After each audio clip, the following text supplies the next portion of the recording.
Assalamualaikum warahmatullahi wabarakatuh. Halo teman-teman semua, perkenalkan aku Zara Handayani dengan NIM 24042245. Baiklah, di video pembelajaran kali ini akan membahas materi dari mata kuliah Sistem Hukum dengan PPT yang berjudul Membandingkan dan Mendemonstrasikan Hukum Publik dan Hukum Privat. Materi pertama yaitu hukum publik dan pembagiannya. Hukum publik adalah hukum yang mengatur kepentingan umum atau masyarakat serta hubungan antara negara dengan warga negaranya. Hukum publik dibuat dengan memperhatikan kepentingan publik sehingga semua pihak harus melaksanakan hukum dan kewajiban sesuai aturan. Pembagian hukum publik yaitu ada beberapa macam. A. Hukum pidana. Yang dimaksud hukum pidana adalah keseluruhan peraturan atau norma hukum yang mengatur perbuatan yang dipidana karena melanggar peraturan pidana.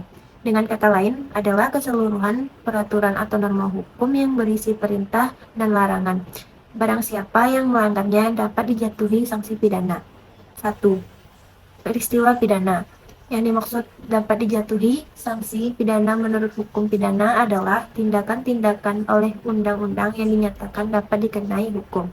Yang kedua, unsur-unsur peristiwa pidana. Peristiwa pidana mempunyai dua segi, yaitu segi objektif dan segi subjektif. Dari segi objektif, suatu peristiwa pidana adalah suatu tindakan berbuat atau lalai berbuat yang bertentangan dengan hukum positif yang menimbulkan akibat yang oleh hukum dilarang dengan ancaman hukum. Dari segi subjektif, yang dimaksudkan adalah segi kesalahan, yaitu akibat yang tidak diinginkan oleh undang-undang yang dilakukan oleh pelaku, dan yang dapat memberatkannya. Oleh karena itu, seseorang tidak akan dihukum pidana jika orang tersebut tidak melakukan perbuatan yang tidak dapat diberatkan kepadanya.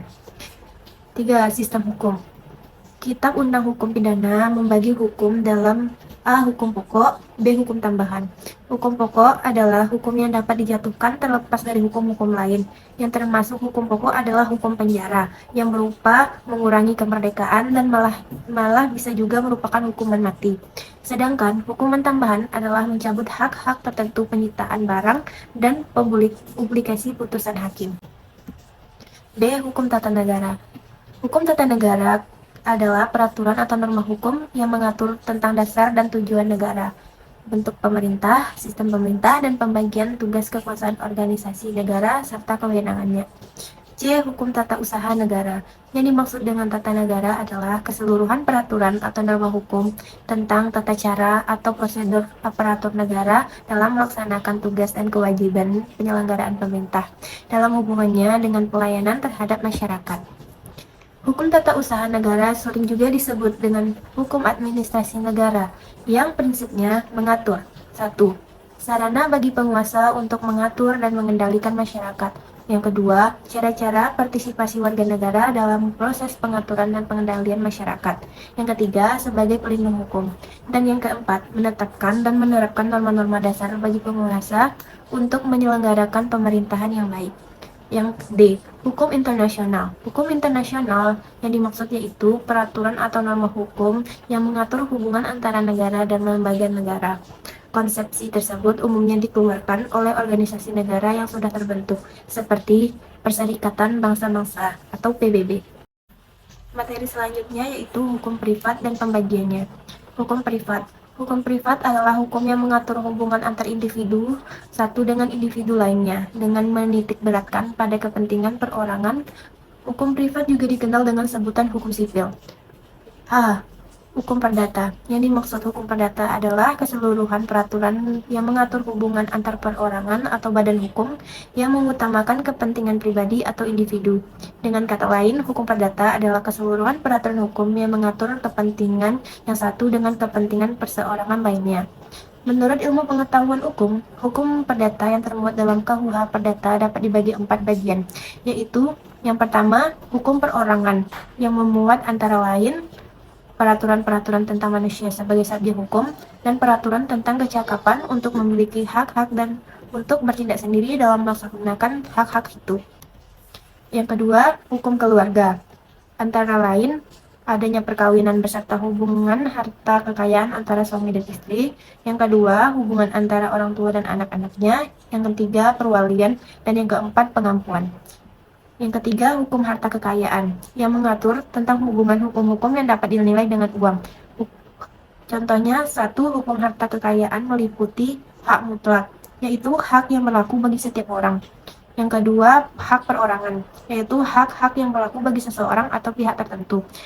Yang keempat, hukum waris, yang mengatur tentang benda atau kekayaan seseorang jika ia meninggal dunia, mengatur akibat-akibat dari hubungan keluarga terhadap harta peninggalan seseorang. D. Hukum dagang. Yang dimaksud hukum dagang adalah keseluruhan peraturan atau norma hukum yang mengatur hubungan hukum di lapangan perdagangan atau bisnis. Dalam kondisi sekarang, perdagangan umumnya tidak begitu saja dilakukan oleh perorangan, tetapi dilakukan dengan perantaraan yang lain yang disebut dengan perantaraan atau makelar, yang semata-mata bertujuan untuk memudahkan produsen dan konsumen. Secara umum, perdagangan atau hukum bisnis bertugas untuk yang pertama, membawa atau memindahkan barang-barang dari tempat-tempat yang berkelebihan ke tempat-tempat yang kekurangan. Yang kedua, memindahkan barang-barang dari produsen ke konsumen. Yang C, hukum perdata internasional. Yang dimaksud dengan hukum perdata internasional ini yaitu hukum atau asas-asas hukum yang mengatur hubungan perorangan atau pribadi yang mengandung unsur asing mengutamakan kepentingan pribadi.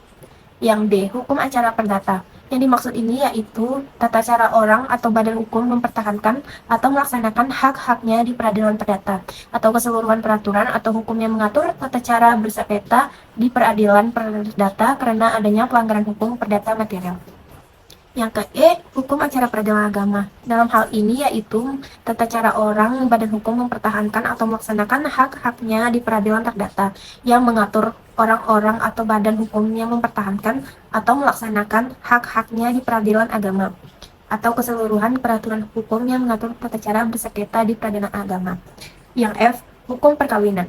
Yang dimaksud dengan hukum perkawinan adalah hukum yang mengatur bagaimana perseorangan satu pria dengan perseorangan lain wanita melakukan perkawinan atau membentuk rumah tangga beserta hak dan kewajiban masing-masing. Materi selanjutnya yaitu sosiologi hukum. Sosiologi hukum adalah ilmu yang mempelajari hubungan antara hukum dan masyarakat dengan fokus pada bagaimana hukum terbentuk, diterapkan, dan dipahami dalam konteks sosial yang lebih luas. Hukum tidak hanya dilihat sebagai aturan yang bersifat formal dan abstrak, tetapi sebagai fenomena sosial yang dipengaruhi oleh berbagai faktor dalam masyarakat. Dalam hal ini, hukum tidak hanya dipengaruhi oleh faktor sosial, tetapi juga mempengaruhi struktur sosial dan perubahan oleh masyarakat. Misal, dalam masyarakat yang mengalami perubahan sosial yang pesat, hukum bisa menjadi alat yang digunakan untuk mengatur transisi atau bahkan menciptakan ketertiban dalam menghadapi ketidakpastian sosial. Sosiologi hukum juga mempelajari bagaimana faktor sosial seperti kelas sosial, budaya, agama, ekonomi, dan politik dapat mempengaruhi penerapan hukum. Misalnya, hukum di negara dengan sistem politik yang otoriter mungkin diterapkan dengan cara yang berbeda dibanding dengan negara yang menganut sistem demokrasi. Materi selanjutnya yaitu antropologi hukum, pengaruh budaya terhadap hukum. Antropologi hukum adalah cabang ilmu yang mempelajari hubungan antara manusia, kebudayaan, dan hukum. Ilmu ini mengkaji fenomena hukum dalam konteks budaya masyarakat, serta bagaimana hukum beroperasi dan dipahami dalam berbagai kelompok sosial budaya. Antropologi hukum karya Kusnadi tahun 2013 membahas dengan mendalam fenomena ini, menggambarkan bagaimana hukum adat seringkali berperan penting dalam mempengaruhi proses penegakan hukum formal di tingkat lokal. Dalam banyak kasus, hukum adat diterima sebagai sumber legitimasi, yang pada akhirnya mempengaruhi keputusan-keputusan hukum dan penyelesaian sengketa di kalangan masyarakat setempat. Keberadaan hukum adat tidak hanya dilihat sebagai pelengkap hukum formal, tetapi juga memiliki fungsi yang sama pentingnya, khususnya dalam konteks penyelesaian sengketa lokal. Banyak masyarakat di Indonesia yang lebih memilih pendekatan hukum adat yang dianggap lebih adil dan sesuai dengan norma budaya mereka, dibandingkan dengan pendekatan hukum formal yang seringkali dianggap tidak sensitif terhadap nilai lokal. Materi selanjutnya itu peran budaya dalam hukum di masyarakat. Budaya hukum adalah tanggapan umum masyarakat terhadap gejala hukum, yang merupakan kesatuan pandangan terhadap nilai-nilai perilaku hukum.